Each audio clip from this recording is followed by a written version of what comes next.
Social media plate forms پر جب بنت ہوا کو شہرت کی خاطر دوڑتے ہوئے دیکھتا ہوں تو دل خون کے آنسو روتا ہے، کیونکہ میری بہن کا یہ معیار تو نہیں تھا۔ تجھے تو صفا مروہ میں بھی دوڑنے کی اجازت نہیں تھی۔ تیری تخلیق کے وقت تیری مٹی کا بھی فرشتوں سے پردہ رکھا گیا۔ اپنے ایمان کی تم حفاظت کرو، لٹ گئی گر جوانی کدھر جاؤ گی؟ کر کے پوری وہ خواہش اگر چھوڑ دے، بولو پریوں کی رانی کدھر جاؤ گی؟ تم ہی دستار ہو باپ کی، تم ہی مان ہو، تم ہی شان ہو۔ گر تیرے والدین سن لے ایک بار بھی، پیار کی یہ کہانی کدھر جاؤ گی؟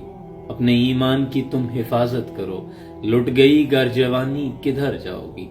میری بہن تمہاری آئیڈیل تو فاطمہ بنت محمد صلی اللہ علیہ وسلم ہے۔ حضرت ام المومنین حضرت عائشہ صدیقہ ہیں، ام خلاد ہیں، خولہ بنت ازور ہیں، شفا بنت عبداللہ ہیں، حضرت جویریہ ہیں، ام دردہ الصغریٰ ہیں۔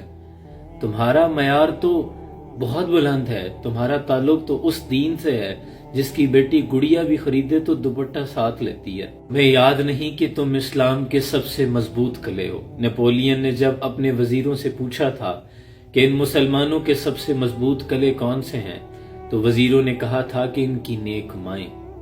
تم ہمارے سب سے مضبوط قلعے ہو، ان کا ٹارگٹ عالم اسلام کی مائیں ہیں۔ باپردہ رہو ثانیہ زہرا کی کنیزو، تم سے تو کسی شمر نے چادر نہیں چھینی۔